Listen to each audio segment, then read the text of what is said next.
diperbaharui di dalam roh dan pikiranmu, atau be renewed, diperbaharui in the spirit of your mind.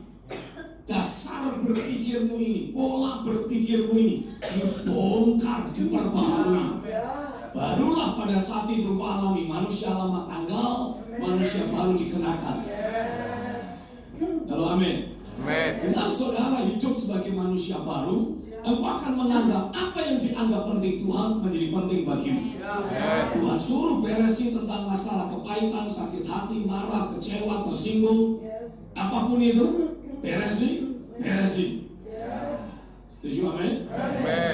Karena ketika saudara terus membiarkan itu bercokol dalam hidupmu, Alkitab bilang kamu sedang memberi kesempatan kepada iblis. Mari kita pastikan tidak ada celah untuk si jahat dalam hidup kita. Karena kalau iblis masih terus punya celah masuk dalam hidup kita, dia akan mencuri apa yang Tuhan berikan padamu. Apa yang Tuhan beri, damai sejahtera. Apa yang Tuhan beri, sukacita. Hal kerajaan sorga bukan masalah makan dan minum. Kami bicara kebenaran, damai sejahtera dan sukacita Roh Kudus. Gara-gara saudara menyimpan ganjalan, sukacitamu dicuri oleh iblis. Ada orang di sini. Nah, jangan anggap enteng hal tersebut. Ini hal penting. Jadi jangan sampai kita kehilangan sukacita karena dicuri iblis. Gara-gara ada pintu terbuka dalam hidup kita, iblis masuk, dia mencuri. Ingat ya, iblis datang untuk mencuri. Dia akan selalu mencoba mencuri damai sejahtera dalam hidupmu. Gara-gara hal sepele, gara marah, kehilangan sukacita. Hari yang baik, hari yang indah, hari yang dijadikan oleh Tuhan jadi hari yang buruk. Gara-gara pagi hari saudara minum kopi kurang gula, marah. Apa tuh ini? Ya kopi toh. Kamu minta kopi, itu kopi. Kok enggak ada gulanya? Sudah, kurang manis. Ya, saudara sebagai istri bisa bilang, pandanglah aku. Manis sendiri.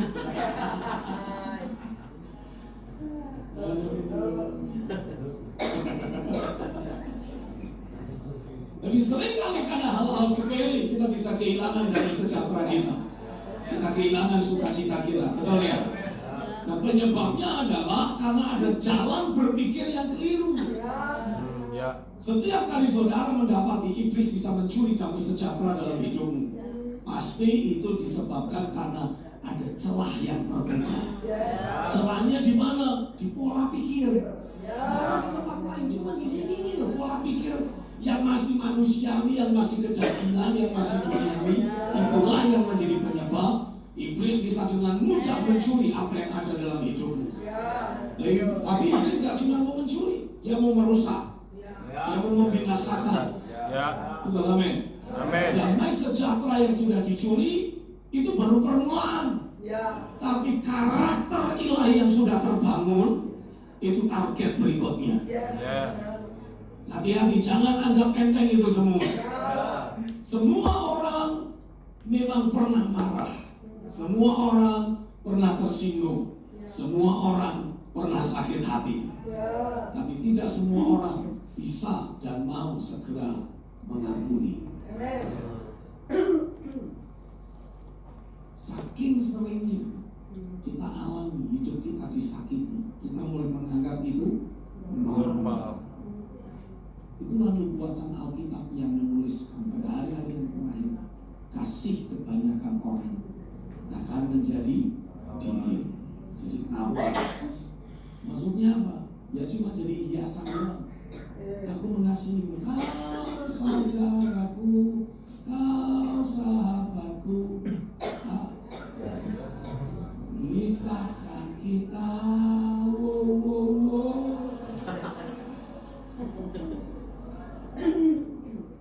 Kita nyanyi tidak ada yang bisa memisahkan kita, tapi dalam hati kita sudah terpisah. Sama kayak dalam sebuah keluarga, seringkali kita melihat suami istri masih sama-sama, tapi mereka sudah berpisah dalam hati. Kenapa? Karena kasih dalam hidup sang suami ataupun sang istri sudah menjadi tawar. Maksudnya apa, Pak? Lebih banyak mengingat kejengkelan daripada hal baik.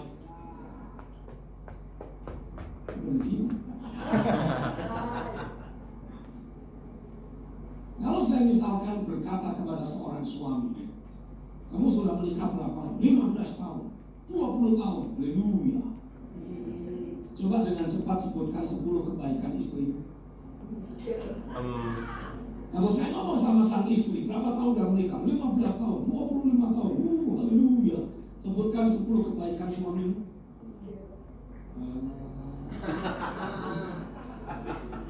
Lali dulu itu. Coba kalau saya minta sebutkan 10 kejelekan suamimu, saya kasih 100, Pak.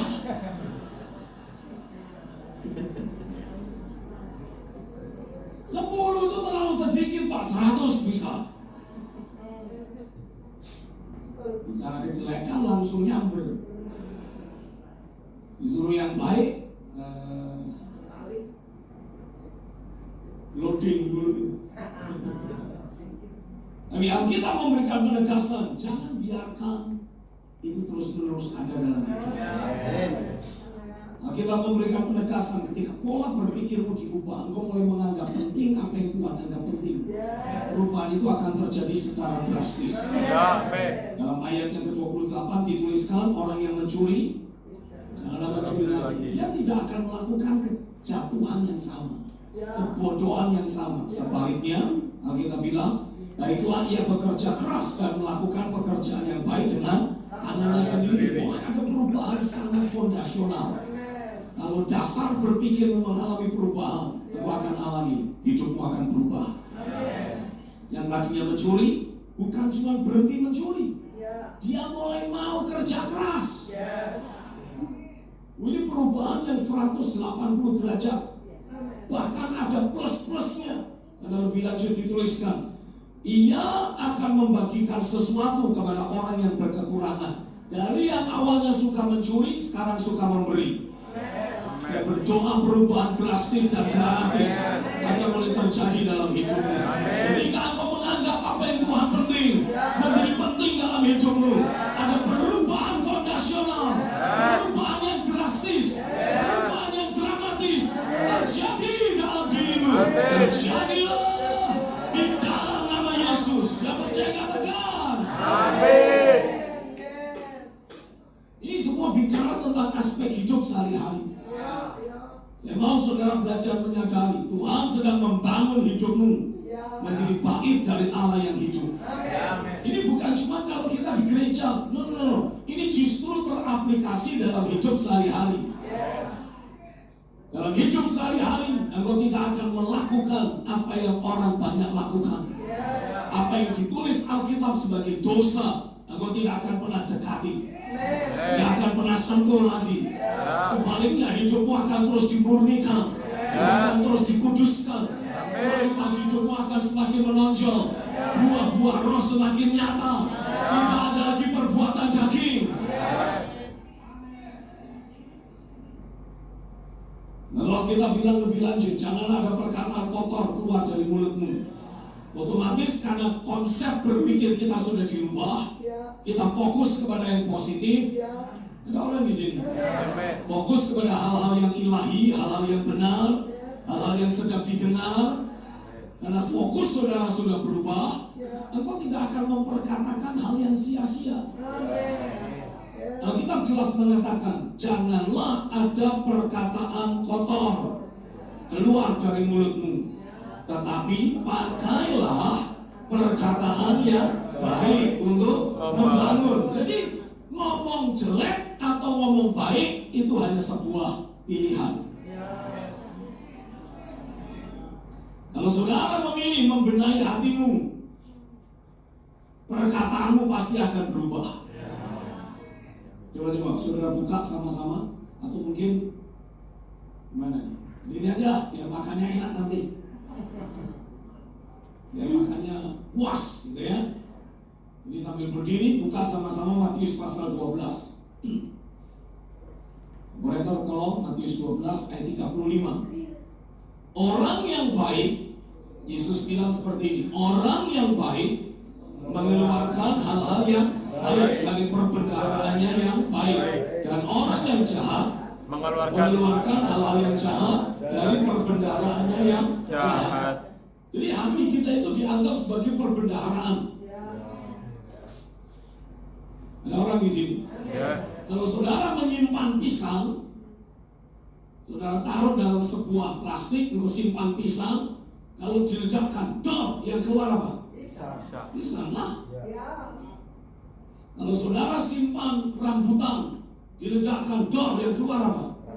Rambutan. Kalau saudara menyimpan kepahitan, sakit hati, kemarahan, kejalan, dan berbagai macam emosi negatif lainnya, dor, yang keluar apa?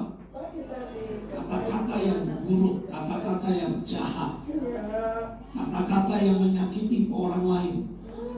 Orang Jawa bilang kalau ngomong kok nyelekit ya. Paham? Kalau ngomong kamu kok nyelekit sih? Kenapa bisa begitu? Karena di dalam hatimu ada banyak kepahitan, sakit hati, ganjalan. Kamu kok kalau ngomong kok nyogok hati? Apa itu? Nyogok itu maksudnya? Menusuk. Nah, kata-katamu kok menusuk. Buat orang yang nyolot, buat orang yang ngomong mungkin gak sadar dia, tapi buat orang yang alami kan kerasa. Aduh, bikin nyut-nyutan katanya. Nah, karena saudara sebagai pribadi yang sedang menyimpan perbendaharaan yang jahat, kata-kata yang keluar otomatis mengekspresikan apa yang tersimpan. Kata-katamu jadi nyelekit, nyolot, menyakiti, kasar, keras. Karena saudara menyimpan perbendaharaan yang jahat. Bisa berdoa mulai hari ini, Tuhan akan bongkar semuanya. Tuhan suruh kita merenungkan firman. Apa tujuannya? Agar yang jahat keluar, diganti dengan firman. Hari aku berdoa cinta akan firman kembali berkobar dalam hidupmu. Roh Kudus kerja sekali lagi dalam batinmu, membuat engkau semakin mencintai firman, semakin mencintai firman. Makin banyak ayat-ayat firman yang kau baca, yang kau renungkan, dan kau ganti perbendaharaan hidupmu. Dan jadilah di dalam nama Yesus. Renungkan lebih sering prinsip-prinsip firman, lakukan perenungan firman lebih banyak. Setuju? Amin. Makin banyak firman masuk dalam hidupmu, artinya terjadi pergantian perbendaharaan. Yang lama dibuang, diganti yang baru. Yang jahat disingkirkan, diganti yang baik, yang ilahi. Amin. Lebih lanjut ayat 36 dituliskan, tetapi aku berkata kepadamu, setiap kata sia-sia yang diucapkan orang harus dipertanggungjawabkannya pada hari penghakiman. Karena menurut ucapanmu engkau akan dibenarkan, dan menurut ucapanmu pula engkau akan dihukum. Perhatikan ayat 36. Setiap kata sia-sia. Apa yang dimaksud dengan kata sia-sia? Ya saudara, enggak serius, cuma bercanda. Tapi bercandanya saudara bersumber dari kondisi hati yang menyimpan perbendaharaan yang jahat. Jadi kata-kata yang keluar seringkali kata-kata yang bersifat negatif, yang memiliki daya rusak, tapi saudara tidak serius. Contoh misalkan, saudara kesandung, waduh mati aku. Contoh itu. Tapi ketika saudara betul-betul mau dibawa mati, mau nggak kira-kira? Ya Allah, apa itu kan cuma guyon aja, cuma spontan. Nah, spontan itulah yang menunjukkan apa yang di dalam. Nah, perhatikan kata sia-sia itu harus dipertanggungjawabkan. Itu sebabnya kita harus mewaspadai kata-kata yang keluar dari mulut kita. Halo, amin. Karena Alkitab jelas menegaskan dari perkataan yang kau ucapkan, engkau bisa dibenarkan. Tapi dengan perkataan yang sama engkau juga bisa dihukum. Mati dan hidup seseorang ditentukan oleh perkataan lidahnya. Jadi lewat perkataanmu, entah engkau serius atau tidak, engkau bisa menghadirkan kematian, engkau juga bisa menghadirkan kehidupan. Lebih lanjut ketika Alkitab berkata, setiap kata sia-sia harus dipertanggungjawabkan pada hari penghakiman. Jangan saudara berasumsi nanti ketika semua orang akan dihakimi di takhta putih. Bukan itu. Yang dimaksud hari penghakiman, perhatikan baik-baik. Iblis sebagai pendakwa itu sedang terus mencari-cari kesalahan dalam hidup kita, untuk kemudian dibikin laporan tertulis ke Bareskrim sorga. Saudara ketawa, tapi itu yang terjadi. Ketika iblis mulai mendapati ada sebuah celah, ada satu ketidakakuratan dalam hidupmu, di mana saudara tidak buru-buru bertobat dan minta darah Yesus menghapus semua kesalahanmu. Jadi iblis punya kasus nih. Dia mau mendakwa saudara di hadapan Bapa.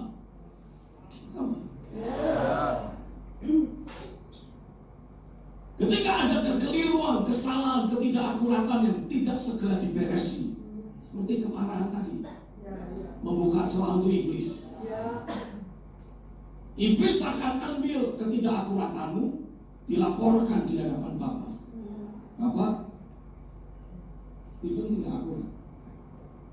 Dia melakukan ini dan melakukan ini dan melakukan ini. Menurut firman-Mu, dia harus dihukum. Itulah yang dilakukan sang pendakwa, yang mendakwa kita siang dan malam di hadapan Bapa. Bilang puji Tuhan. Puji Tuhan loh Pak. Ya puji Tuhan, dia tetap Allah yang setia. Karena tidak semua laporan dari si jahat ditanggapi oleh surga. Itu baiknya Tuhan. Dalam kesetiaannya dia masih terus menjagai ruang gerak iblis. Tahukah saudara, Ayub mengalami banyak hal yang buruk disebabkan karena Ayub punya banyak celah. Ayub pasal yang pertama memang menuliskan Ayub itu orang yang tak bercela, orang yang baik, takut akan Tuhan dan sebagainya. Tapi dia lebih sayang anak-anaknya daripada sayang kepada kebenaran. Ayub tahu tiap kali anak-anaknya bikin pesta, mesti ada yang gak beres. Jadi supaya tidak ada penghukuman Tuhan, Ayub itu membangun sebuah mesbah untuk masing-masing anaknya, meminta pengampunan Tuhan. Pertanyaan saya, kenapa dia terus bangun mesbah, tidak tegur anaknya? Mungkin kita berkata, Ayub terlalu sayang sama anaknya, tidak mau menyakiti hati anaknya. Apapun yang anaknya minta dikasih. Orang tua yang sayang. Tapi kalaupun itu bersumber dari rasa sayang, begitu mulai menjadi tidak akurat, iblis tuntut di hadapan Tuhan. Nah, saya mau saudara belajar menyadari hari penghakiman yang dimaksud adalah hari ketika iblis mempermasalahkan ketidakakuratanmu.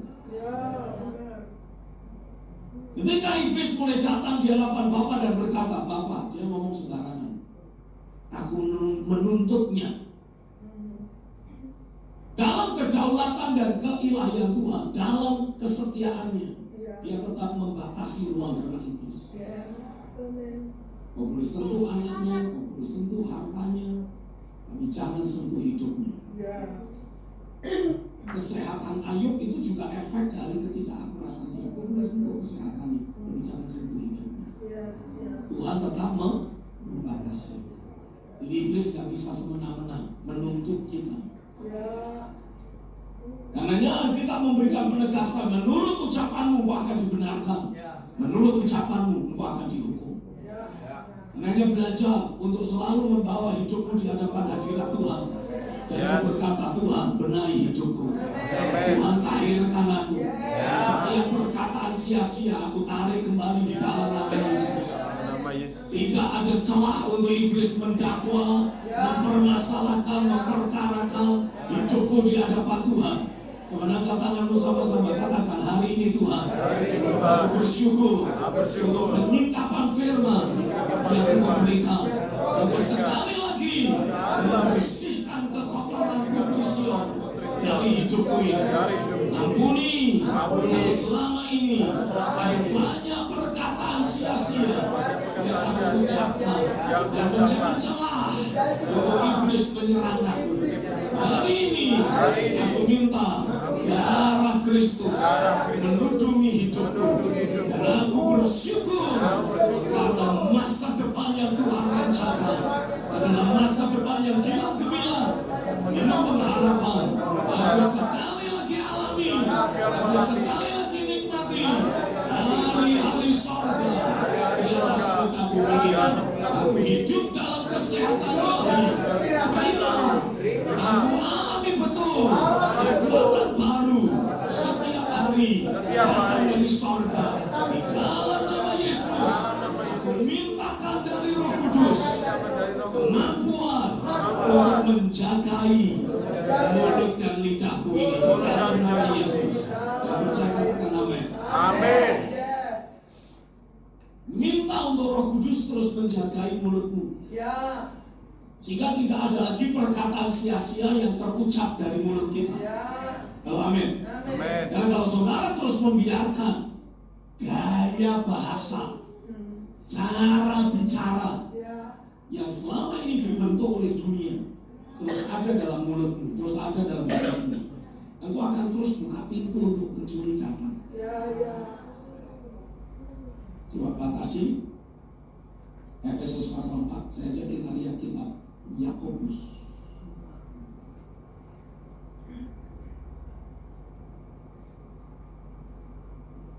Yakobus pasal yang ketiga. Saya ajak kita baca ayat yang kedua saja langsung. Yakobus 3 ayat yang kedua. Sebab kita semua bersalah dalam banyak hal. Barang siapa tidak bersalah dalam perkataannya, ia adalah orang sempurna yang dapat juga mengendalikan seluruh tubuhnya. Perhatikan ayat yang sama dalam terjemahan versi mudah dibaca. Coba operator bisa nggak munculin versi mudah dibaca? Pasal 3 ayat yang kedua. Buat saudara yang punya Alkitab elektronik masing-masing, buka versi mudah dibaca. Bunyinya seperti ini. Kita semua banyak membuat kesalahan. Perhatikan. Jadi jika ada orang yang tidak pernah mengatakan sesuatu yang salah, ia orang yang sempurna. Ia dapat mengendalikan seluruh tubuhnya. Perhatikan ayat ini baik-baik.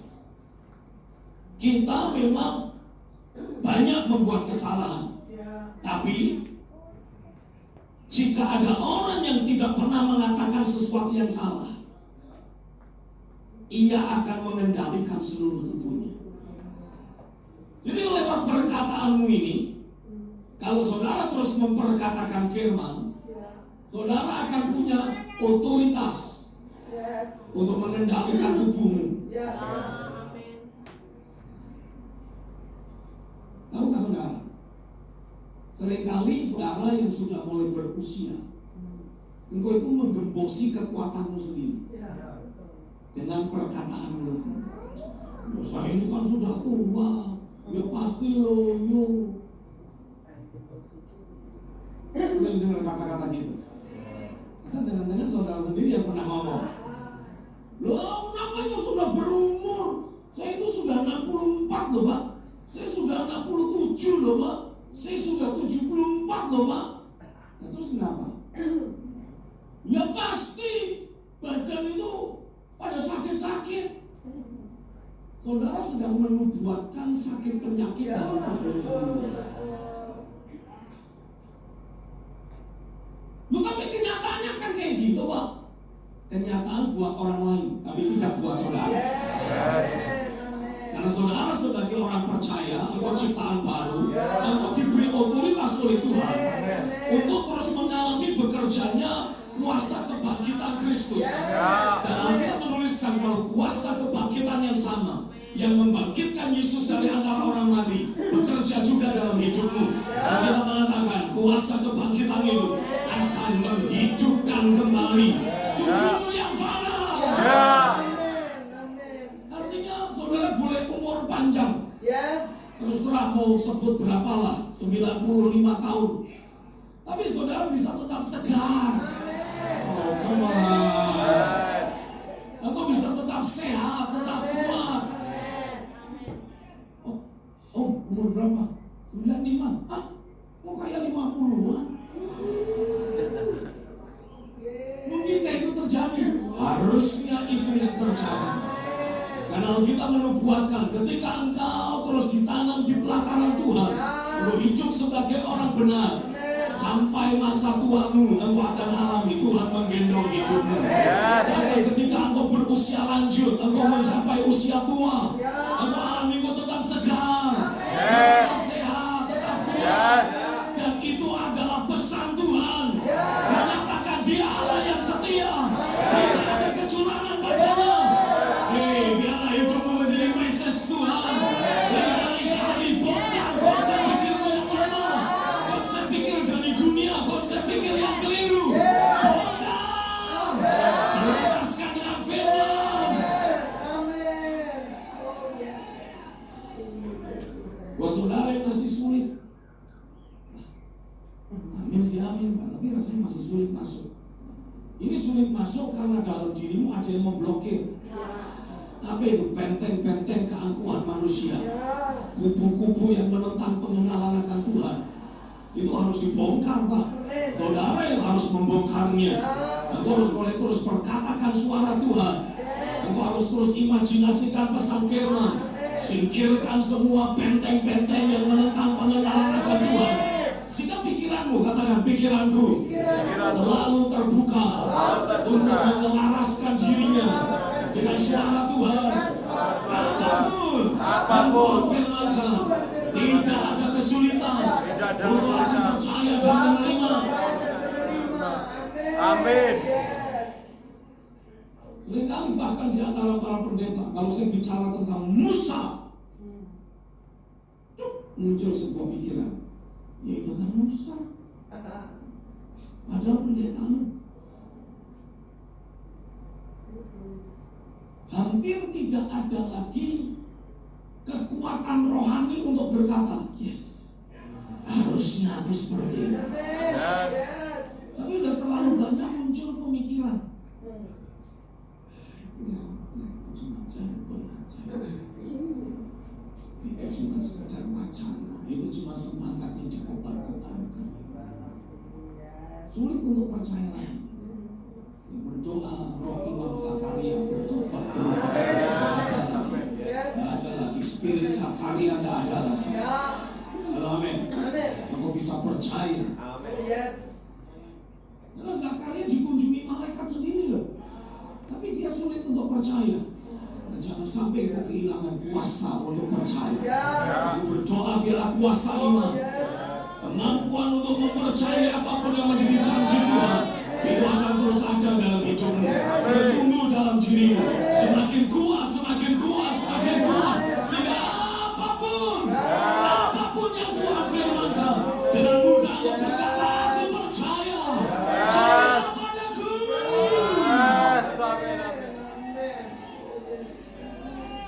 Dan sikap hati yang selalu dengan mudah percaya pada firman Tuhan, itulah yang membuat saudara memiliki kebenaran dalam hidup. Tuhan berfirman seperti bintang di langit, demikianlah banyaknya nanti keturunanmu. Alkitab bilang Abraham percaya, dan Tuhan membuat firman yang dipercayai Abraham menjadi kebenaran dalam hidup Abraham. Halo, amin. Amin. Hal yang sama, hal kerajaan sorga berbicara tentang kebenaran. Nah, kebenaran apa itu? Ya, kebenaran dari firman yang engkau percaya. Ketika firman datang atasmu, engkau percaya Tuhan buat firman itu jadi kebenaran. Kebenaran itulah yang membuat engkau terhubung dengan realita kerajaan sorga. Halo, amin. Makanya saya mendorong semua saudara, ayo kita waspadai apa yang kita ucapkan. Ayo kita pastikan kata-kata kita selalu membangun. Dan supaya itu terjadi, ganti ini semua ini yang di dalam sini, ganti. Isi dengan firman, penuhi dengan firman, sampai luber dengan firman. Amin. Amin. Jadi apapun yang kau pikirkan, itu harus selaras dengan firman. Apapun yang menjadi perencanaanmu, selaras dengan firman. Keputusan apapun yang akan kau buat, selaras dengan firman. Harus seperti itu. Amin. Ketika saudara terus membuat firman bermanifestasi dalam hidupmu sehari-hari, aku sedang menggenapi Yohanes 1 ayat 14. Firman itu menjadi daging. Lewat firman yang menjadi daging, hidup dalam kehidupan sehari-hari kita. Kita akan melihat kemuliaan demi kemuliaan termanifestasi. Karena hidupmu menjadi suratan yang terbuka. Orang melihat hidup kita, orang melihat manifestasi firman. Halo, amin. Amin. Sadari, di dunia digital seperti sekarang, yang namanya kebenaran mutlak itu sedang terus digerus, sedang terus disingkirkan, diganti dengan kebenaran alternatif. Masing-masing orang berhak untuk membangun kebenarannya sendiri, tapi tidak untuk kita. Saya ulangi, tidak untuk kita. Kita hanya hidup dari kebenaran firman. Firman tetap menjadi kebenaran mutlak dalam hidup kita. Dengan firman yang mutlak sifatnya itu, yang berasal dari ruang tahta sendiri, kita akan melihat yang tidak ada menjadi ada. Tuhan beri firman penciptaan dalam hidup kita untuk mencipta ulang dunia kehidupan kita. Setuju, amin? Masih Yakobus pasal yang ketiga. Dengan cepat saya ajak untuk kita loncat ayat yang ke-6. Oh Tuhan, tolong kami. Lidah pun adalah api yang merupakan suatu dunia kejahatan dan mengambil tempat di antara anggota-anggota tubuh kita sebagai sesuatu yang dapat menodai seluruh tubuh dan menyalakan roda kehidupan kita, sedang ia sendiri dinyalakan oleh api neraka. Jadi karena lidah ini tidak dikendalikan, tidak disalibkan, tidak diselaraskan dengan firman, lidah itu diambil alih, dikendalikan oleh api neraka. Ada orang di sini? Karena lidah itu dikuasai oleh api neraka, maka lidah itu menjadi bagian dari anggota tubuh yang bisa menodai. Kan gitu ayatnya. Lidah pun adalah api, dinyalakan oleh api neraka, bagian air. Lidah merupakan suatu dunia kejahatan, dan lidah mengambil tempat di antara anggota tubuh kita sebagai sesuatu yang dapat menodai seluruh tubuh dan menyalakan roda kehidupan kita. Sedang lidah itu sendiri dinyalakan oleh api neraka. Jadi karena lidah dikuasai api neraka, lidah bisa menodai tubuh, lidah bisa membuat kita, membuat hidup kita jadi ada dalam dunia kejahatan, dikuasai oleh dunia kejahatan. Kan gitu? Ini serahkan lidahmu pada Tuhan. Jadi bukan api neraka yang menguasai lidah, tapi Roh Kudus yang menguasai. Nah, kalau kita lihat prinsipnya di dalam ayat yang sama, tapi diganti, bukan api neraka, tapi lidah itu dikuasai api Roh Kudus. Apa yang terjadi? Lidah itu akan menjadi dunia tersendiri, tapi bukan dunia kejahatan. Itu dunia sorgawi, dikuasai oleh api Roh. Logikanya gitu. Lidah dikuasai api neraka, membuat lidah itu menjadi bagian dari suatu dunia kejahatan. Nah, kalau lidah itu dikuasai Roh Kudus, Lidah itu membuat kita menjadi bagian dari dunia surgawi. Oh, come on. Lidah itu mengambil tempat di antara anggota tubuh kita dan tidak menodai seluruh tubuh, tapi menguduskan seluruh tubuh. Betul ya? Betul ya? Jadi mari kita serahkan lidah kita ke tangan Tuhan. Mari kita minta api Roh Kudus membersihkan lidah kita. Ini dengan baik-baik. 5 pasal Yesaya sudah bernubuat sampai pada pasal yang ke-6 ketika Raja mati dan Alkitab mengatakan kemuliaan Tuhan memenuhi bait suci. Yesaya tiba-tiba tersadar. Dia melihat malaikat Tuhan terbang sambil berseru, kudus, kuduslah Tuhan. Realitas surga memenuhi baitnya. Kalau saya berdoa realitas surga memenuhi tempat ini saat ini, menyadarkan engkau bahwa kita sedang berurusan dengan ruang pengadilan Tuhan. Aku sedang membawa engkau mengalami pekerjaan roh, membela hidupmu di hadapan Tuhan, membebaskan engkau dari setiap kata sia-sia yang dituduhkan iblis kepadamu. Aku berdoa tangan kuasa Tuhan bekerja kuat dalam dirimu.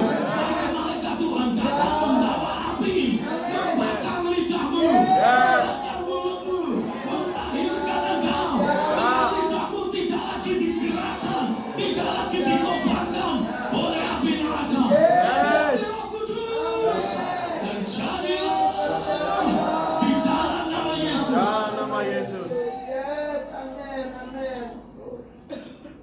Jika salah satu serafim ambil perbaraan api, disentuhkan ke mulut Yesaya. Dia yang awalnya tersadar, aku orang yang celaka, aku tinggal di tengah-tengah bangsa yang najis bibir. Ya, selalu berkaitan dengan perkataan mulut kita. Tapi ketika Tuhan utus malaikatnya membersihkan, mentahirkan mulut Yesaya, ada suara Tuhan datang. Siapa yang mau pergi untuk aku? Siapa yang akan aku utus? Dan Yesaya berkata, aku Tuhan, aku siap. Hari ini saya percaya ada mandat yang baru yang sedang Tuhan lepaskan atas gerejanya. Hanya dengan engkau dibersihkan, hanya dengan engkau ditahirkan dari segala kekotoran putri Sion yang ada, engkau dibersihkan dari konflik batin, engkau ditahirkan dari perkataan sia-sia. Ada sesuatu yang ilahi. Tuhan sedang memberikan mandat baru kepadamu.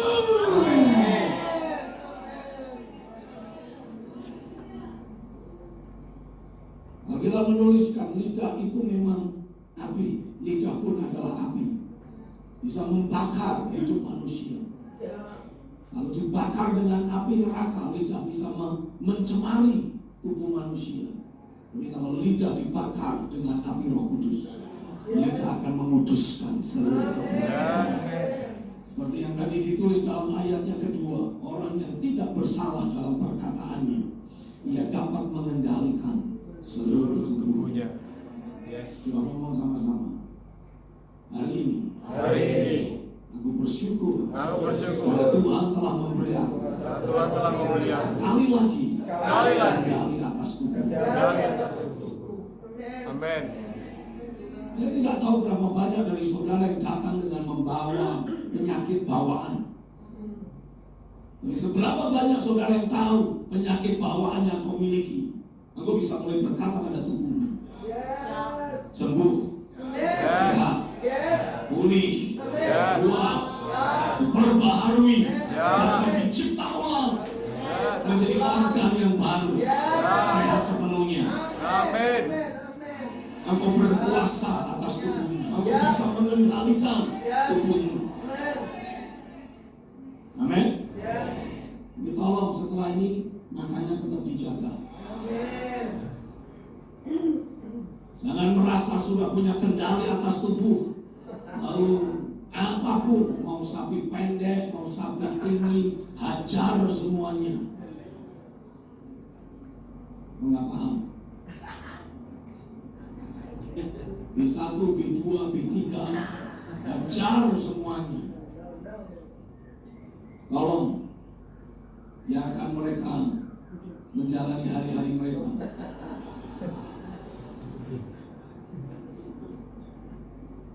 Pastikan saudara mulai makan makanan sehat. Saudara mulai belajar melatih tubuhmu. Walaupun latihan badani terbatas gunanya, tapi ada gunanya. Rajin-rajinlah olahraga. Usahakan buat saudara yang masih 70 tahun ke bawah nggak usah pakai lift, naik tangga, naik turun. Yang sudah 80 tahun ke atas boleh pakai lift. Tujuannya supaya saudara ikut olahraga minimal tiap hari 2-3 kali naik turun olahraga. Ini nggak rela ini. Amin. Kalau saudara membaca lebih lanjut, coba saya ajak untuk saudara lihat satu ayat lagi sebelum kita break. Maleakhi pasal yang ketiga.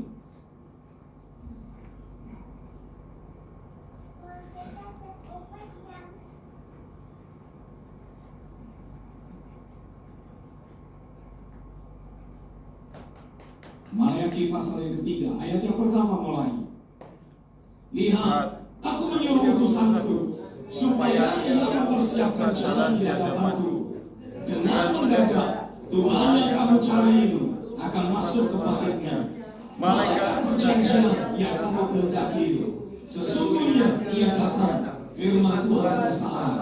Siapakah yang dapat tahan akan hari kedatangannya?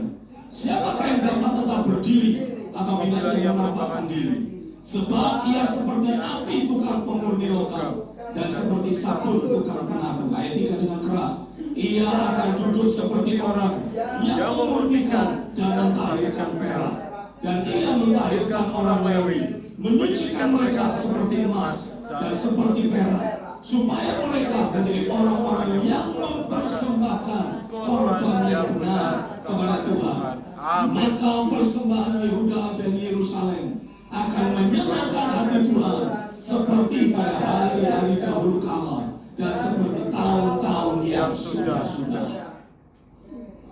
Tuhan sedang datang seperti sabun tukang penatu dan seperti api tukang pemurni lokal untuk membersihkan hidupmu, mentahirkan engkau. Halo? Membersihkan hidupmu dari segala konflik batin, mentahirkan hidupmu sehingga engkau bisa memperkatakan perkataan yang benar. Ada orang di sini. Tujuannya tidak lain adalah ketika hidupmu tahir di hadapan Tuhan. Katakan, hidupku tahir di hadapan Tuhan. Hidupku memperkenan Tuhan. Apa yang kau persembahkan akan diterima oleh Tuhan. Ketika Alkitab menuliskan supaya mereka menjadi orang-orang yang mempersembahkan korban yang benar kepada Tuhan, dan persembahan Yehuda serta Yerusalem akan menyenangkan hati Tuhan seperti pada hari-hari dahulu kala, seperti tahun-tahun yang sudah-sudah. Tuhan mengingatkan saya dengan ayat dalam Matius pasal yang kelima. Matius 5 ayat 23 menuliskan, sebab itu jika engkau mempersembahkan persembahanmu di atas mezbah dan engkau teringat akan sesuatu yang ada dalam hati saudaramu terhadap engkau, tinggalkanlah persembahanmu di depan mezbah itu dan pergilah berdamai dahulu dengan saudaramu, lalu kembali untuk mempersembahkan persembahanmu itu. Hanya gara-gara masih nyimpen ganjelan, hanya gara-gara saudara sadar, disadarkan oleh Tuhan, aku tuh lagi bikin syak sama seseorang. Ada orang ini. Ini mau membawa persembahan. Roh Kudus menyadarkan kamu itu masih menjadi syak dalam hidupnya. Ada sesuatu yang tidak akurat dalam dirimu jadi batu sandungan buat dia. Dia jadi nyimpan sesuatu gara-gara kamu. Kalau kita bilang, taruh persembahanmu, beresi dengan orang ini. Bukan orang yang sedang membawa syak itu yang harus nyari, tapi saudara yang disadarkan oleh Tuhan yang harus cari orang itu, yang bikin pemberesan. Baru ketika engkau mempersembahkan korban, persembahanmu akan memperkenan hati Tuhan. Amin. Hari ini saya berdoa biarlah tangan Tuhan, Roh Kudus menyadarkan engkau. Kalau masih ada sesuatu yang tidak akurat dalam hidupmu, masih ada sesuatu yang tidak tepat, yang menjadi ganjalan buat orang lain, hidupmu akan mulai alami ada pekerjaan Roh menyadarkan engkau untuk membuat pemberesan dengan orang yang bersangkutan. Hari ini Tuhan, aku minta tangan kuasa-Mu terus membersihkan, terus mentahirkan setiap kami. Buat kami tidak bisa tenang kalau belum membuat pemberesan. Hari ini aku berdoa buat kami tidak bisa tenang sebelum kami membuat pemberesan. Walaupun kami coba tutup-tutupi dengan mengatakan orangnya jauh, orangnya sudah tidak ada, sudah lama dan sebagainya. Apapun alasan manusiawi, kalau engkau mulai bekerja dalam hidup kami, buat pekerjaan itu terus terjadi, membuat kami tidak tenang, sebelum kami taati, kami bereskan. Jadilah dalam nama Yesus, kasus-kasus hutang piutang, kasus-kasus apapun juga, Tuhan bereskan sepenuhnya, Tuhan tuntaskan sepenuhnya. Hati kami jadi tahir, hati kami jadi dilayakkan di hadapan Tuhan. Jadilah di dalam nama Yesus. Saya percaya, katakan amin. Mau ganjalan dalam bentuk hutang piutang, dalam bentuk perkataan yang menyakitkan, apapun. Kalau kita menuliskan, ketika Roh Kudus mulai bekerja dalam hidupmu, jangan tunda-tunda, segera bikin pemberesan. Makin kau menunda, engkau memberi ruang untuk sang pencuri itu terus mencuri. Iblis terus bekerja. Oh, come on. Jangan mendukakan hati Tuhan. Ayo bikin pemberesan semuanya. Yang setuju katakan amin. Tindakan saudara mau menjadikan apa yang dianggap Tuhan penting sebagai hal penting dalam hidupmu, akan membersihkan segala kekuatan dari hidup.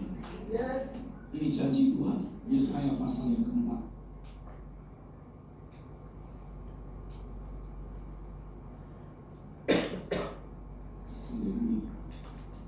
Mulai dari ayat yang keempat. Apabila Tuhan telah membersihkan kekotoran putri Sion dan menghapuskan segala noda darah Yerusalem dari tengah-tengahnya dengan Roh yang mengadili dan yang membakar. Kenapa selalu dengan ada kata-kata membakar?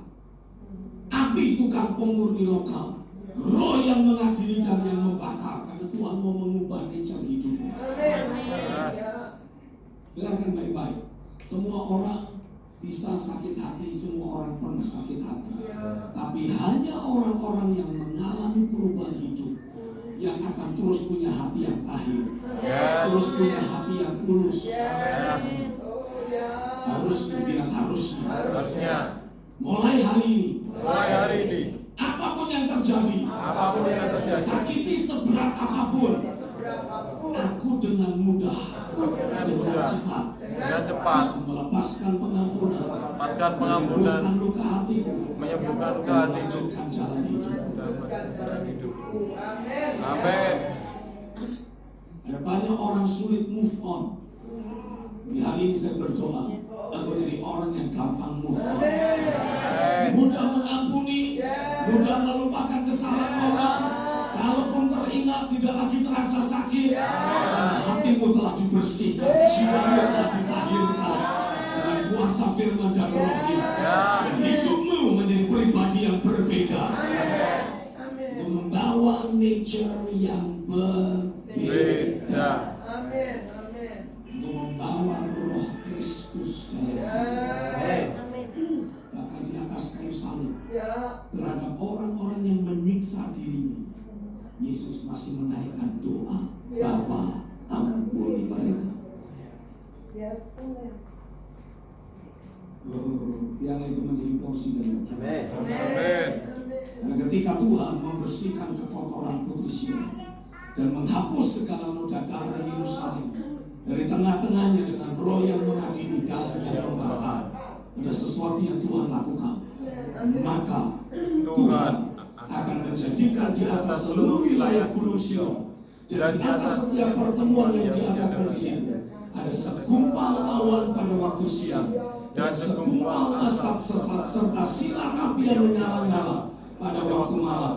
Sebab di atas semuanya itu akan ada kemuliaan Tuhan sebagai tudung dan sebagai pondok tempat bernaung pada waktu siang terhadap panas terik dan sebagai perlindungan dan persembunyian terhadap angin ribut dan hujan. Kegoncangan boleh terjadi di sekitarmu, tapi kau akan menikmati pemeliharaan Tuhan. Pengayuman penjagaan Tuhan terjadi secara nyata. Badai boleh ada di sekitarmu, tapi kau akan alami dalam dirimu ada ketenangan, keteduhan, damai sejahtera yang melampaui akal, menguasai hati dan pikiranmu. Mungkin bagi beberapa dari saudara, engkau yang hampir tidak pernah menikmati adanya damai sejahtera yang melampaui akal, yang berkuasa atas pikiran dan hatimu. Engkau cuma bisa mengaminkan sambilan.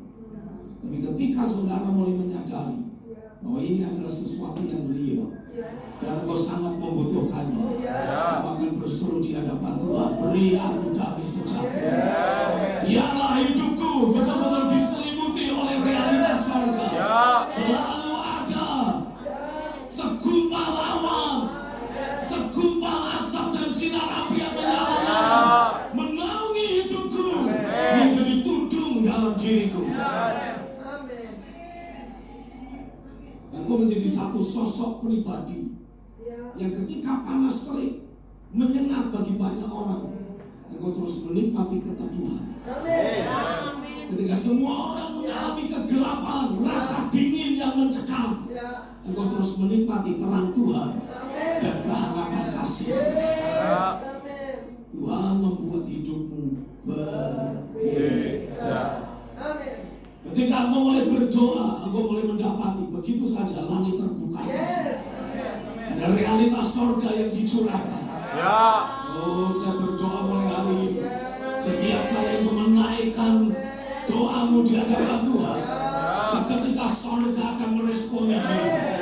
Engkau akan mulai mendapati langit terbuka, kemuliaan Tuhan dicurahkan, hadirat Tuhan dicurahkan, mencengkeram pikiran dan hatimu. Engkau betul-betul alami ada damai sejahtera yang melampaui akal, ada sukacita ilahi yang mencengkeram hidupmu, memberikan kepastian, memberikan sebuah tanda bahwa Tuhan betul-betul ada bersamamu. Dia menyertai engkau. Apapun yang kau buat, Tuhan buat berhasil. Apapun yang kau kerjakan, Roh menolongmu. Amin. Oh Tuhan, Tuhan, angkat tanganmu sekali lagi. Angkat tanganmu di hadapan Tuhan. Mulai doa dalam proses berkata-kata dengan lembut saja. Dengan lembut saja. Korat latih mereka. Ya berkata dengan lembut saja. My God, my God, my God.